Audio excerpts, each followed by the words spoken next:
नमस्कार साथियों, आज हम एक टॉपिक की ओर बढ़ रहे हैं, यूरोपीय कंपनियों का भारत में आगमन। उसमें आपके सबसे पहली कंपनी जो है वो पुर्तगाली है। पुर्तगाली कंपनी को हम एक कहानी नुमा पढ़ेंगे। पुर्तगाली कंपनी क्या है कि जब किस्तुनिया पर तुर्कों का अधिकार हो गया, तब अब रहा क्या ईसाइयों के पास या यूरोपियों के पास कोई ऑप्शन नहीं था, क्योंकि इस्लाम ने ये रास्ते बंद कर दिए थे। जो तुर्कों पे इस्लाम और ईसाइयों के बीच में युद्ध था, किस्तुनिया के बाद नए रास्ते खोज होने लगी और इस रास्तों की खोज में एक खोज के लिए आगे बढ़ते हैं वास्को डी गामा, जिसको हम आगे गामा गामा कहेंगे। वास्को डी गामा को भेजने वाला होता है और डॉन, वहाँ के राजा का नाम होता है मैकडोनाल्ड, वो उसको यहाँ भेज देता है। और वास्को डी गामा 8 जुलाई 1497 को रवाना होता है और अगस्त 1498 तक रहता है। तो बात यह है कि वो वास्को डी गामा है, वो आता है अरमाडा के साथ। पहला अरमाडा, कुल अरमाडा 13 आए हैं, उसमें से पहले अरमाडा में वास्को डी गामा आता है। अरमाडा का अर्थ होता है कि एक जहाजी बेड़ा, जिसमें जैसे वास्को डी गामा है वो 4 जहाज 170 यात्रियों के साथ भारत की यात्रा करता है। पहले वो केप ऑफ गुड ऑफ आता है और उससे मालिंदी मोबोजा होते होके कालीकट पहुंचता है। कालीकट के अंदर उसमें स्थानीय शासक, जो तत्कालीन शासक होता है, उसका नाम था सुमेरी या जुमेरी, जो वहाँ के पैतृकवादी हैं, वो उसका स्वागत भी करता है।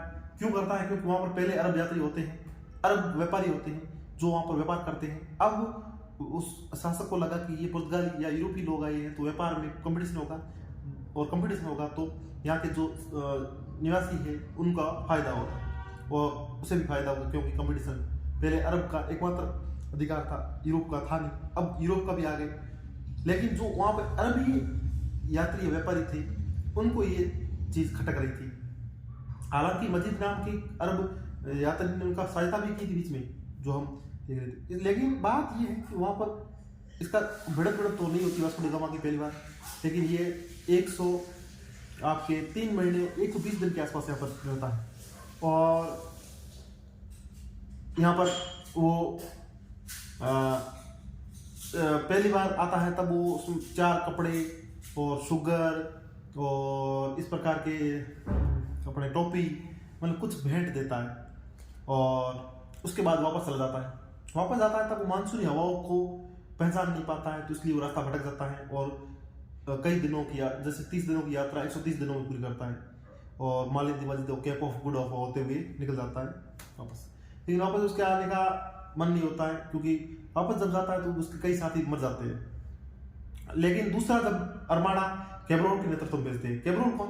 जो ब्राजील खोज करने गया था और ब्राजील खोजा था। कैब्रोल यहाँ आता है। कैब्रोल दूसरे अरमाडे में आता है और उसके साथ कई लोग होते हैं और यहाँ आता है। तब उसने इसको, जो स्थानीय शासक सुमेरी ने, इससे कहा कि अब हमें भी यहाँ पर व्यापारिक अधिकार दो, हम भी यहाँ पर अब व्यापार करेंगे। ये बात सुनकर अरब जो व्यापारी थे उनको बुरा लगा और उन्होंने, इन दोनों के बीच में युद्ध होता है और कैब्रोल के 70 लोग मर जाते हैं और कैब्रोल ये हानि सहकर वापस पहुंच जाता है। मतलब सेकंड जो अरमाडा है वो बहुत ही असफल रहा। अब बात क्या होती है, ये कार्टेज, अरमाडा, ये चीजें पुर्तगालियों की अपन इतिहास में आते रहेंगे। कार्टेज का मतलब अनुमति पत्र है, अरमाडा का मतलब है, ये क्या है, इनका सिस्टम है, तो ये वर्ड उनके हैं। अब बात आती है तीसरे अरमाडा, वो फेमस नहीं था। चौथा अरमाडा फिर गामा आता है। गामा 1602 की बात है, फरवरी में निकलता है और अक्टूबर के आसपास पहुंच जाता है। तो बात यह है, अक्टूबर तक यहाँ रहता है, मतलब पूरे 8-9 महीने का इतिहास 1602 में ये करता है। बात यह है कि 3 के अंदर वो स्थापित कर देता है आपके अपने कोचीन में पहली फैक्ट्री, अस्थायी फैक्ट्री होती, और इस प्रकार ये पहली फैक्ट्री है जो अस्थायी फैक्ट्री है। उसके बाद उनको गमा वापस चल जाता है। 1605 के अंदर अब पुर्तगाली को लग गया कि हमें भी अपना एक भारत को अपना राज्य मानना चाहिए। वो इंडिया को पुर्तगाल का राज्य मानने लगी और इसी के कारण 1605 में एक व्यक्ति जिसको नाम है अल्मीडा, फ्रांसिस अल्मीडा, उसको यहाँ पर गवर्नर बनाकर भेजते हैं। और वो व्यक्ति यहाँ पर आता है, उसे लगता है कि तटों की अब काम करने की बजाय हमें थोड़ा बाहर जो ओशियन, इंडियन ओशियन है, उस पर काम करना चाहिए। 1605 के जो अल्मीडा की ये काम कर लेता है और 1609 तक रहता है, 5 साल रहता है और ब्लू वाटर पॉलिसी अपनाता है और यहाँ पर 5 किले बनाता है। 5 में से अंजार, किन्नू, कुल्लू, ऐसे करके 5 किले हैं। तो ये किले बनाकर यहाँ पर अल्मीडा अपना काम कर रहा था और बात पर ध्यान देना कि अब 1609 में एक व्यक्ति आता है जिसका नाम होता है Alfonso de Albuquerque. Alfonso de Albuquerque क्या करता है, यहाँ पर अपने 3 उद्देश्य लेके आता है। एक उद्देश्य उसका होता है इस्लाम को यहाँ से नष्ट करना, ईसाइयत का प्रसार करना और गर्म मसालों का कार्य करना। अब ये 3 काम को लेकर आपके ये अल्फांसो आता है, और अल्फांसो वास्तविक संस्थापक है क्योंकि इसने यहाँ पर अपनी पुर्तगालियों की नींव रखी, बात समझिए। और उसके बाद वो यहाँ पर फैक्ट्री स्थापित करता है और उत्तर भारत की ओर भी बढ़ता है, लेकिन बंगाल की उगली साइड गार्सिया को भेजता है, एक पुर्तगाली व्यक्ति होता है। और इस प्रकार ये कार्य कर रहे थे। तब एक बात बड़ी होती है कि अंग्रेज शासक चार्ल्स जेम्स द्वितीय, उसकी शादी होती है आपके पुर्तगाली राजकुमारी कैथरीन से। इसको दहेज में जैसे दे देते हैं बम्बई। अब मतलब पुर्तगालियों ने बम्बई दहेज दे दिया किसको, आपके अंग्रेजों को। ये अंग्रेजों को देश कैसे दिया, क्योंकि गुजरात के आसपास उस समय बहादुर शाह का शासन था और तुर्कियों और बादशाह के बीच में संबंध प्रगाढ़ थे, दोनों मुस्लिम होने के कारण। लेकिन जब मुगल बादशाह हुमायूं का आक्रमण होता है बहादुर शाह पर, तब वो पुर्तगालियों से सहायता लेता है। लेकिन फिर वो हुमायूं का आक्रमण खतरा खत्म होता है, तो फिर वापस वो तुर्की और बढ़ता है बहादुर शाह। तब ये पुर्तगाली उसे बहादुर शाह को मारते थे और बाद में बम्बई पर अधिकार में होता है। और इस प्रकार बाद में वो बम्बई भी देश में दे देते हैं। अब पुर्तगाली काम ढंग का कर ही रहे थे, लेकिन पुर्तगालियों की अब शक्ति कम हो गई। ब्रिटेन भी आ गई थी, पर क्षीण होने के कारण एक मेन कारण जो उनका था ये था कि पुर्तगाली का ध्यान यहाँ पर नहीं था। पुर्तगाली का ध्यान ब्राजील की ओर था, पुर्तगाली का ध्यान कहीं और था, व्यापार में ध्यान अधिक यहाँ नहीं था। दूसरा कारण ये था कि यहाँ की उनका उद्देश्य गलत था। पहला उद्देश्य था कि हिंदू धर्म के मंदिरों को कई नष्ट किए, इस्लाम को कई बार उन्होंने चोट पहुंचाई, नष्ट किया। हिंदू और भारतीय स्त्रियों के साथ उन्होंने विवाह किए, जो उनका उद्देश्य था उद्देश्य गलत था, विवाह करना गलत नहीं था। उनके उद्देश्य इस तरह के थे। इस तरह का पुर्तगालियों का अंत, कंपनी का अंत होना निश्चित स्वाभाविक हो गया। और इस तरह पुर्तगालियों का कंपनी धीरे धीरे भारत में अंत हो जाता है। और उसके 1621 के आसपास एक तीसरी यात्रा होती है आपके वास्को डी गामा की। वो आता है और 1624 में उसमें काम कोई कुछ धन नहीं किया बड़ा, लेकिन वो वास्को डी गामा की तीसरी यात्रा में वो यात्री के रूप में नहीं आता है, एक गवर्नर के रूप में आता है। और गवर्नर के रूप में 1624 तक यहाँ पर रहता है। 24 में मर जाता है और पेट की बीमारी होती तब, और 1639 में उसकी अस्थियां भी वहाँ पर वापस भेज देते हैं। इस तरह मतलब पुर्तगालियों की आपको 3-4 नाम हैं जो गामा की यात्रा ये थी, और आपके अल्मीडा और अल्फांसो, ये 4-5 नाम हैं, और एक कंपनी है पुर्तगाली, और 13 अरमाड़े। ये है उनकी पुर्तगालियों का ब्रीफ हिस्ट्री। और पुर्तगालियों की भारत को देन क्या है? देन में सबसे महत्वपूर्ण देन इनकी है प्रिंटिंग प्रेस। गोवा में सबसे पहली प्रिंटिंग प्रेस भारत में स्थापित करने का श्रेय पुर्तगालियों को है, ये आप नोट करके रखना।